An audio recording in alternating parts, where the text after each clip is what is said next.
माँ तू सबसे प्यारी है, माँ तू जग में न्यारी है। माँ तू सबसे प्यारी है, माँ तू जग में न्यारी है। अपने आंचल में रखना, अपने आंचल में रखना। हमें वरदानों से भरना।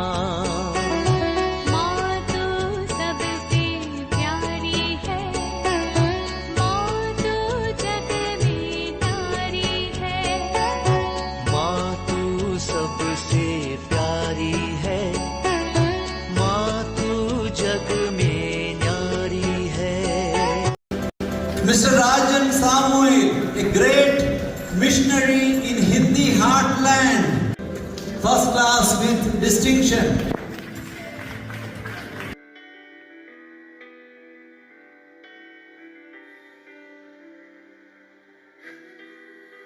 पिता, पुत्र और पवित्र आत्मा के नाम पर आमीन। आप सबों को जय यीशु।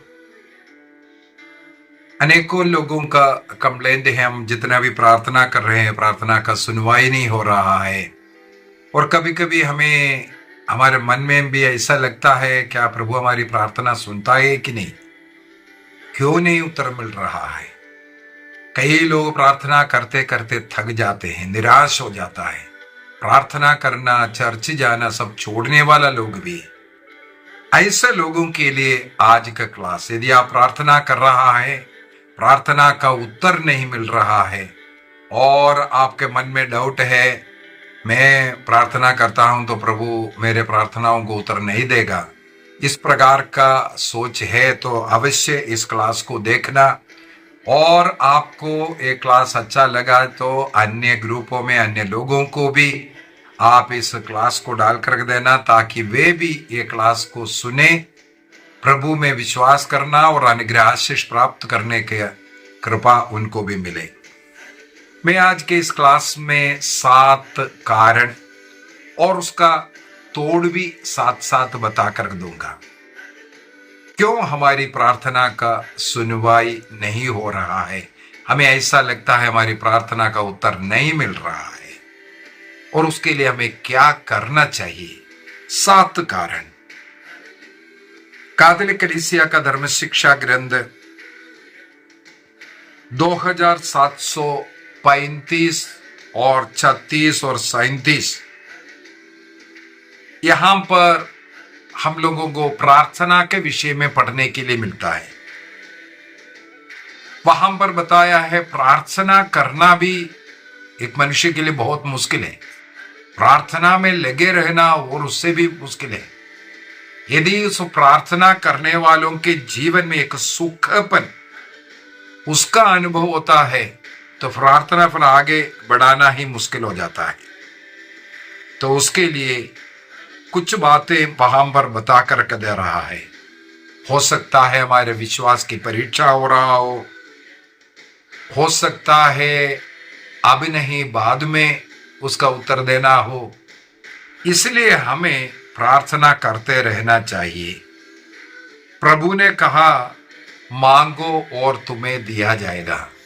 मैंने मांगा लेकिन मुझे नहीं मिल रहा है, ये कंप्लेंट अनेकों लोगों का।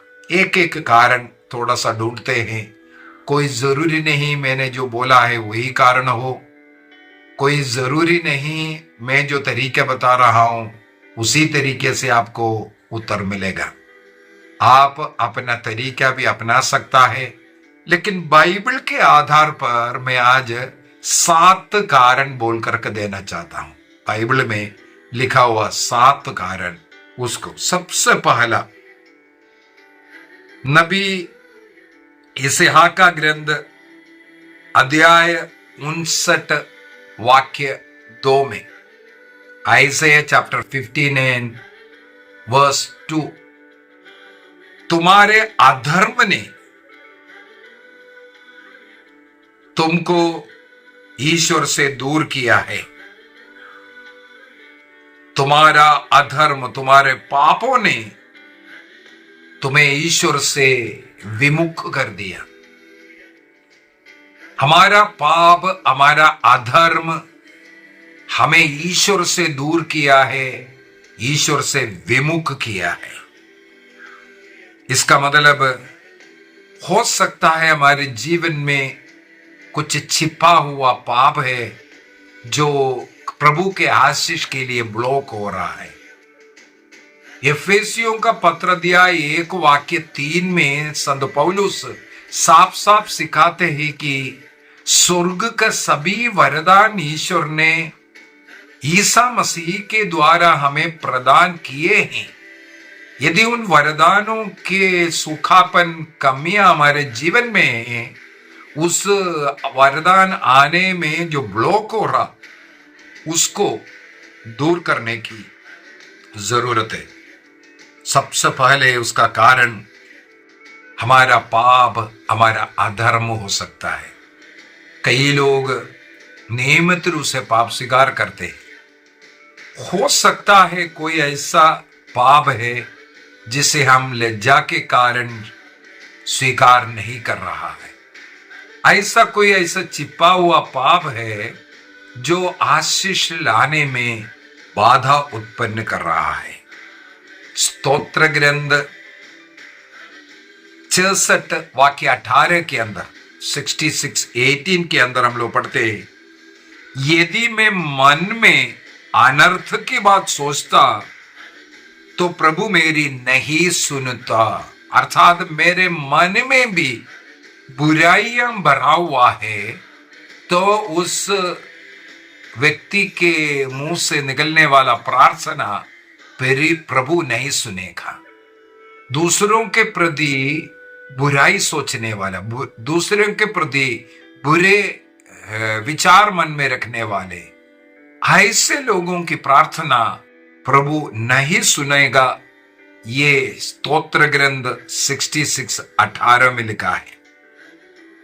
तो हमारा सोच, हमारा प्रवृत्ति और कुछ छिपे हुए पाप ईश्वर का अनुग्रह आने में बाधा उत्पन्न कर सकता है। उसके लिए एक ही तरीका है, उन पापों के लिए पश्चाताप कीजिए, पापों को स्वीकार कीजिए। मत्ती का सुसमाचार अध्याय 5 वाक्य 27-28 में प्रभु ने कहा, तुमने सुना है कि व्यभिचार मत करो, लेकिन मैं तुमसे कहता हूं यदि कोई व्यक्ति अपने मन में बुरे इच्छा रख करके किसी स्त्री पर नजर रखता है, वह अपने मन में व्यभिचार किया है। अर्थात सोच विचार में गलत पिक्चर देखना, गंदी सोच रखना, चाहे मोबाइल के द्वारा, इंटरनेट के द्वारा, कोई ऐसे चीजों का आदी बन जाता है, गुलाम बन जाता है।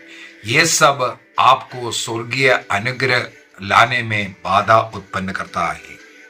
एक ही समाधान है उसके लिए, पश्चाताप करो, एक अच्छा पाप स्वीकार करो। कैथोलिक कलीसिया का धर्म शिक्षा ग्रंथ 1440 से लेकर के 42 तक, यदि हम पश्चाताप करेंगे, अपने पापों के प्रति पूर्ण रूप से पश्चाताप कर उन पापों को घृणा कर छोड़ देगा और एक पाप स्वीकार, एक विरोध से पाप स्वीकार करेंगे, प्रभु हम पर दया करेगा और वो जो बाधा हमेशा के लिए हट जाएगा। सेकंड, हम लोग तो प्रार्थना कर रहा है लेकिन जो ईश्वर चाहता है उसी रीति में नहीं। हम अपने लौकिक जरूरतों को पूर्ति करने के लिए निरंतर मांगने वाला गलत उद्देश्य रखा। ईश्वर की इच्छा नहीं, ईश्वर का लक्ष्य नहीं, बल्कि हमारे मन में गलत उद्देश्य, धनी बनने के लिए या अन्य कोई भी चीज है, प्रभु की इच्छा के अनुसार, प्रभु के दृष्टिकोण में नहीं, बल्कि हम अपनी इच्छाओं को पूरा करने के लिए। जैसे कि याकूब का पत्र अध्याय 4 वाक्य 2 से लेकर के आगे, हम लोग अच्छी तरह प्रार्थना नहीं करते। अगर प्रार्थना करता है तो भी अपने लौकिक जरूरतों की पूर्ति के लिए ही केवल प्रार्थना करते हैं। प्रार्थना ये नहीं, अनेकों बार प्रार्थना का सही अर्थ मैंने समझाया। प्रभु की स्तुति करना, प्रभु को धन्यवाद देना, प्रभु की आराधना करना, प्रभु को सर्वस्व के रूप में स्वीकार करना और प्रभु की इच्छा मेरे जीवन में पूरा होने के लिए निवेदन करना, ऐसा प्रार्थना होना चाहिए। लेकिन अनेकों को प्रार्थना रो करके प्रार्थना करेगा, मेरे घर में ये होना चाहिए, मेरे बच्चों को पास होना चाहिए, शादी होना चाहिए, सब रो रो करके प्रार्थना कर रहा है। मैं नहीं बोल रहा है रो करके प्रार्थना नहीं करना है, केवल इसी प्रकार एक भिखारी के समान मांगने वाला ये केवल यही प्रार्थना है सोच रहा है, ये एक गलत विचार है। याकूब कहते हैं तुम लोग जिस प्रकार प्रार्थना करना चाहिए उसी प्रकार प्रार्थना नहीं करते हैं, इसलिए तुम लोगों को नहीं मिलते हैं। इसका मतलब जैसे प्रभु यीशु मसीह ने कहा सत्य और आत्मा में प्रार्थना करना, सत्य और आत्मा में, इसी प्रकार का प्रार्थना प्रभु की स्तुति महिमा उस पर निर्भर रह करके प्रार्थना करना। कैटेकिज्म ऑफ कैथोलिक चर्च, कैथोलिक कलीसिया का धर्म शिक्षा ग्रंथ 2735, 36 और 37 में 2735 से लेकर के 37 तक किस प्रकार प्रार्थना करना चाहिए उसका एक स्टेप वहां पर हमें पढ़ने के लिए मिलेगा। तीसरा कारण, प्रार्थना तो कर रहा है लेकिन अविश्वास है मन में, डाउट है मन में। प्रार्थना कर रहा है, बोल रहा है, लेकिन वो स्वयं उसमें डाउट करता है, विश्वास नहीं करता है। याकूब का पत्र अध्याय 1 के अंदर बहुत ही सुंदर तरीके से काफी लिखा हुआ है, विशेष रूप से वाक्य 6 और 7 में आपको विश्वास करते हुए मांगना चाहिए।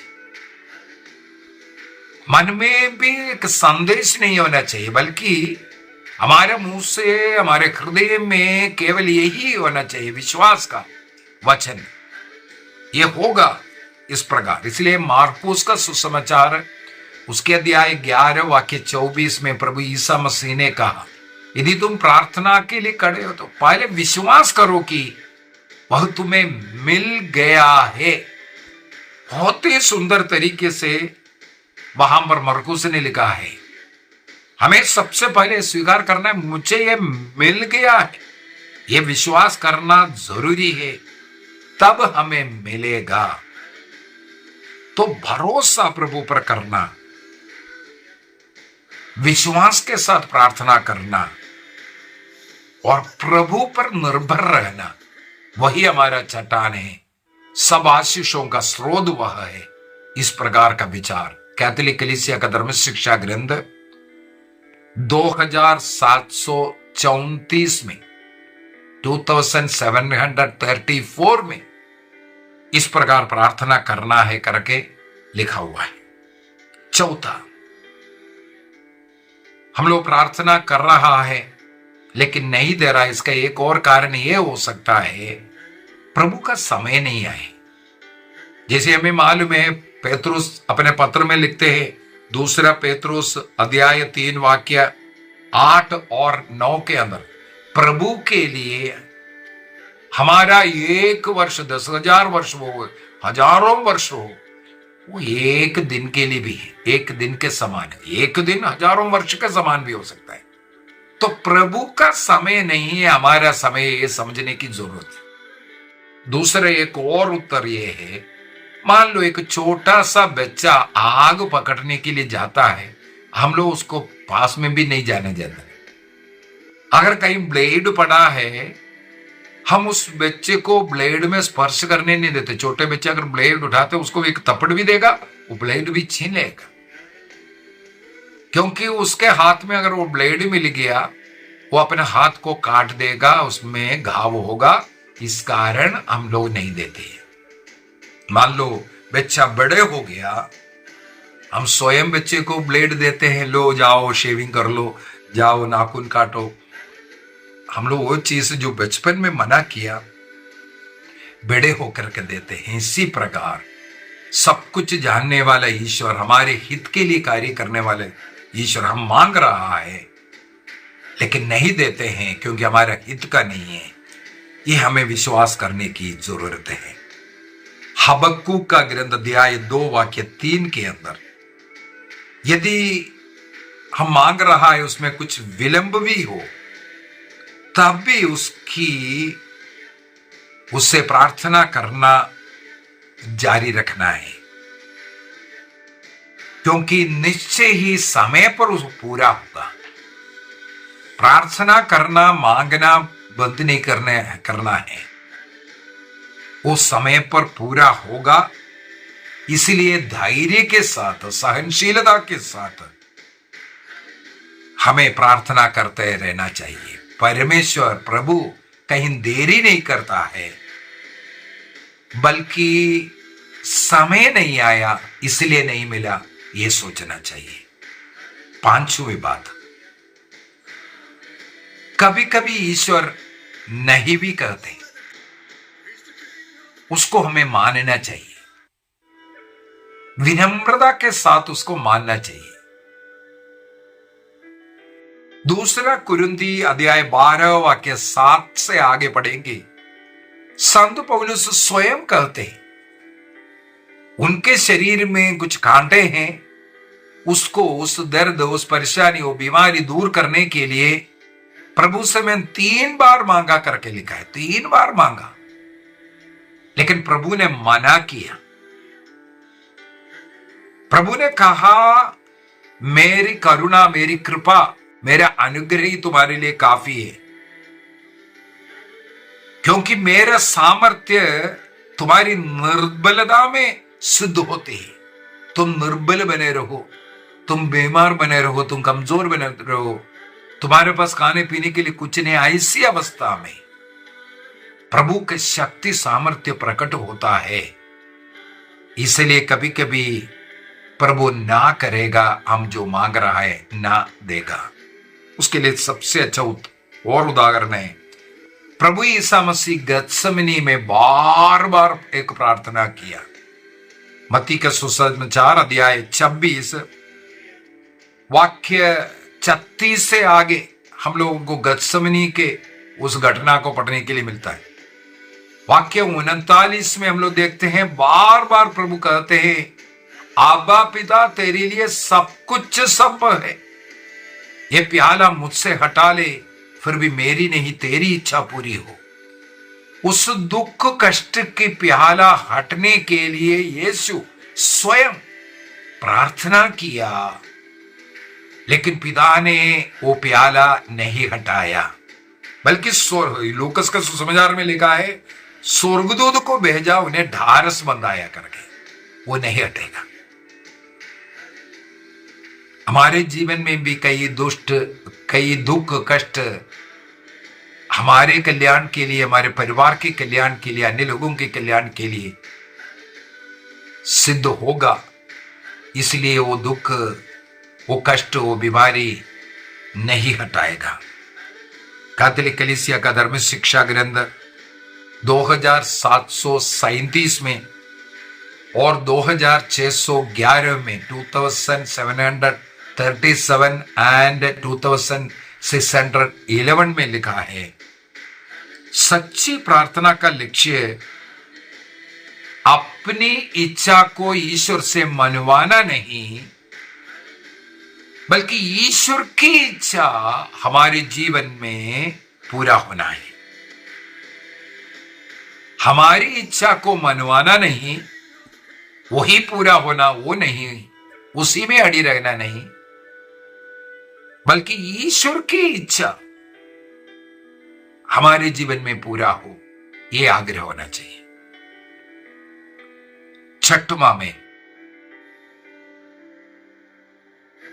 कुछ हमारे परिवार का या अन्य लोगों का,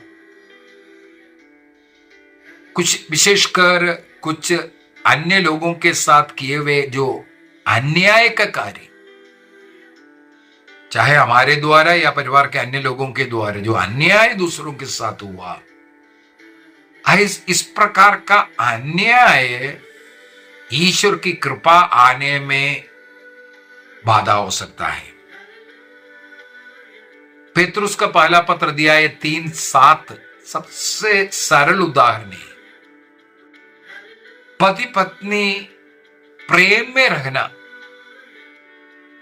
पत्नियों को मानना, पति को प्यार करना, इस प्रकार का जो बातें हैं उसको सिखाते हुए संत पेतरुस अध्याय 3 का वाक्य 7 में कहते हैं, इस प्रकार का आपसी प्रेम इसलिए जरूरी है, नहीं तो तुम्हारी प्रार्थनाओं में कुछ ब्लॉक हो सकता है। तुम्हारी प्रार्थना सुनवाई होने के लिए, अच्छी तरह तुम्हारे घर में प्रार्थना होने के लिए आपसी प्रेम बहुत ही जरूरी है। परिवार में रहने वाले माता पिता का आदर करना, भाई बहनों के साथ अच्छा प्रेम, पड़ोसियों के साथ अच्छा प्रेम, अन्यथा कोई रुकावट हो सकता है। इसलिए ही मत्ती का सुसमाचार अध्याय 5 वाक्य 23 और 24 के अंदर लिखा है, जब तुम वेदी पर अपना भेंट अर्पित करने के लिए जा रहा है, तब तुम्हें याद आए किसी को तुमसे कोई शिकायत है, उस भेंट को प्रभु के उधर बलिवेदी के सामने छोड़ दो। बलि अर्पित नहीं करना, पहले जाकर के उनसे मेल कराओ। सबों के साथ मेल मिलाप का जीवन जीते हुए जीवन जीना। यदि किसी के साथ भी मन में भी कोई बुरे विचार रखा है, वो आपके जीवन में कृपा आशीष आने में ब्लॉक बन जाएगा। चाहे घर में प्रियजनों के साथ, रिश्तेदारों के साथ, पड़ोसियों के साथ, यदि आपका मन मुटाव है, ईश्वर का कृपा आने में वो ब्लॉक होगा। शैतान उस जगह पर निवास करेगा। एक ही समाधान है, सबों के साथ मेल मिलाप कीजिए, जाकर के मेल मिलाप कीजिए। यदि वो मन में भी कुछ रख रहा है, आप उनके साथ प्रेम का व्यवहार कीजिए। ये प्रार्थना को शक्ति प्रदान करेगा। ईसा मसीह ने जो प्रार्थना सिखाया, उस प्रार्थना हे पिता हमारे बोल करके, हमारे पिता, एक व्यक्ति के लिए, मेरे ईश्वर मेरे लिए दे दो करके नहीं, हमारे पिता हमारे लिए दे दो, हमारे प्रतिदिन का रोटी, इस प्रकार हमारे शब्द है। इसका मतलब है सबों के साथ मेल होना जरूरी है।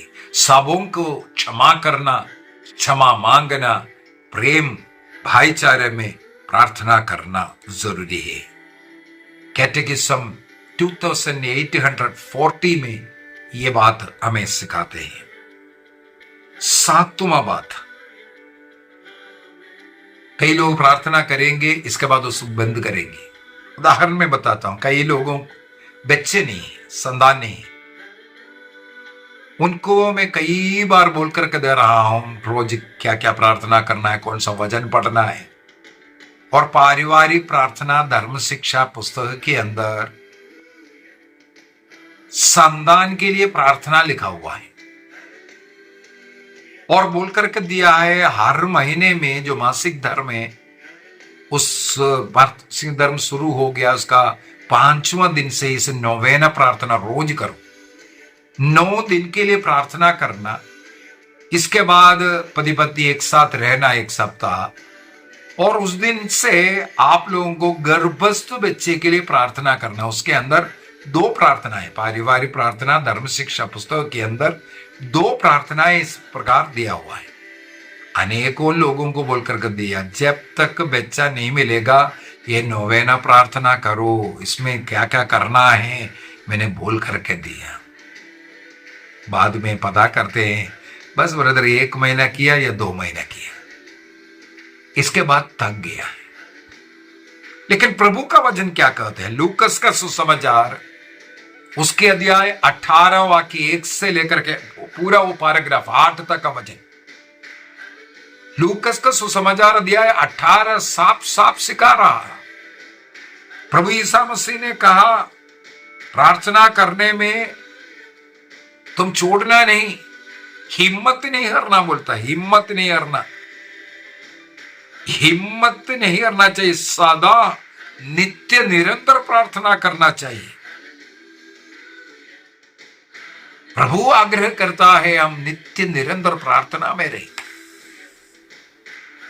ये कोई जादू का छड़ी नहीं है। जो प्रभु भक्तों के द्वारा जो दिया हुआ मार्ग है उसको अपनाना है। अनेकों लोग, कोई जरूरी नहीं है फर्स्ट महीने में गर्भधारण करने वाला जो कपल भी है, फर्स्ट महीने में कुछ लोग 1 साल, कुछ लोग को 4 साल हो गया, लेकिन हिम्मत नहीं हारना।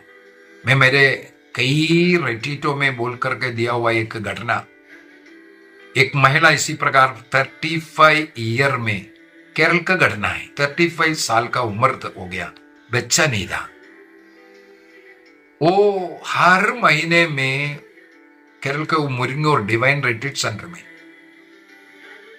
संतान के लिए प्रार्थना करने के लिए जाना शुरू किया। वहां पर हर महीने में मेरे ख्याल में तीसरे शनिवार को कुछ है संतान के लिए प्रार्थना का 1 दिन का ये प्रार्थना सभा चलता है। 35 साल के उम्र में वो जाना शुरू किया, हर महीने में गया करके लिखा। 45 ईयर की उम्र में उनका मासिक धर्म बंद हो गया।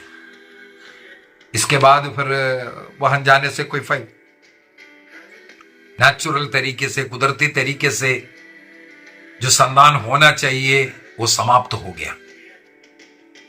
लेकिन उस बहन ने वहां जाना बंद नहीं किया, फिर से वो जाने लगे। क्यों जाने लगे? उनका कहना है हर मुझे बच्चा नहीं मिले तब भी मैं जाऊंगी, क्योंकि मैं अन्य लोगों के लिए प्रार्थना करूंगा, प्रभु उन्हें संतान दे। आधा अधूरा थोड़ा विश्वासी हो गया, मतलब अभी नहीं हो सकता। लेकिन एक चमत्कार हुआ, उनका 55 साल की उम्र में 55 ईयर, उसका मतलब 10 साल और 35 साल में वहां जाना शुरू किया। 55 ईयर मतलब टोटल 20 इयर्स जब वो हो गया, उनको पता चला वो गर्भधारण किया हुआ है। उस बच्चे के साथ मैंने उस मां को देखा। संभव है, विश्वास करना, हिम्मत नहीं हारना। लूकस का सुसमाचार अध्याय 18 के अंदर प्रभु ने कहा 10 साल वो अपने लिए मांगता गया। अभी निराशाजनक अवस्था में रोमियो का पत्र अध्याय 4 में अब्राहम के विषय में लिखा, वो दोनों बुढ़ा बुढ़िया हो चुका है, अब कोई संतान नहीं हो सकता है। ऐसा निराशाजनक अवस्था में भी ईश्वर ने बोला होगा, ये आशा रख करके वो कार्य किया। 100 साल की उम्र में अब्राहम को 90 साल के बूढ़ी भांज स्त्री में इसहाक जन्म हुआ। ईश्वर के लिए सब कुछ संभव है, इसलिए हमें प्रार्थना करते रहना है। लूकस के सुसमाचार अध्याय 11 वाक्य 9 में लिखा है, मांगो तो तुम्हें दिया जाएगा, ढूंढो तो मिल जाएगा, पाओगे, खटखटाओ तो तुम्हारे लिए खोला जाएगा। इसका मतलब निरंतर यूनानी ग्रीक भाषा में वहां पर जो लिखा हुआ शब्द है, स्टॉप नहीं होना चाहिए, मतलब निरंतर प्रार्थना करता रहना चाहिए, मांगते रहना चाहिए। इसका मतलब हमें विश्वास के साथ, धैर्य के साथ, प्रभु में भरोसा करते हुए प्रार्थना में लगे रहना है। उम्र को, समय को नहीं देखना, वो प्रभु के सामने एक दिन के समान है। कैथोलिक कलीसिया का धर्म शिक्षा ग्रंथ 2727 में और 27 से लेकर के आगे प्रार्थना में हमारे जीवन में 3 बड़ी समस्याएं हो सकता है, बाधाएं हो सकता है। उसमें एक है प्रार्थना करते रहने में हमें विचलित होना, दूसरा है एक सूखापन का, शुष्कता का एक अनुभव, तीसरा है प्रार्थना करने में आलस्य। तीनों बाधाएं बहुत बड़ा बाधा है।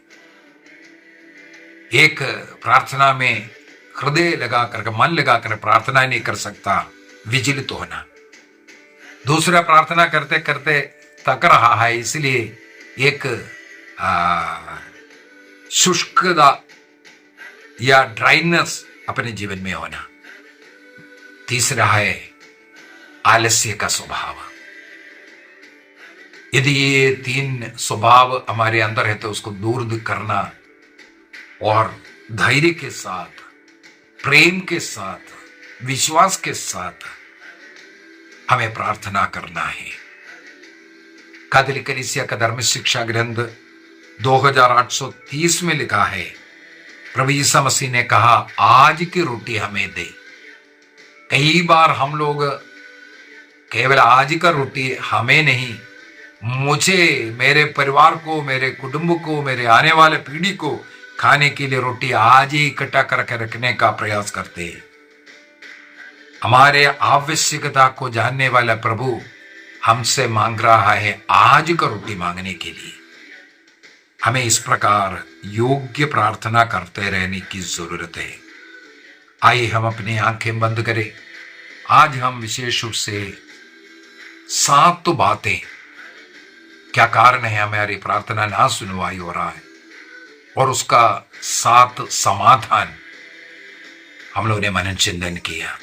प्रभु से प्रार्थना करें, प्रभु मुझे भी प्रार्थना करना सिखाइए, हृदय से, सत्य में, ईमानदारी में, प्रेम में प्रार्थना करने की कृपा दीजिए। विश्वास, धैर्य और भरोसा मेरे हृदय में दीजिए, ताकि मैं सदा तेरी इच्छा में, तुझ में विश्राम पाए, तुझ में शांति पाए, तुझे मेरा चट्टान मान करके, शरण स्थान मान करके मैं जीवन जी सकूं। प्रभु हम सबों को आशीष दे, पिता, पुत्र और पवित्र आत्मा के नाम पर आमीन। आप सबों को जय यीशु।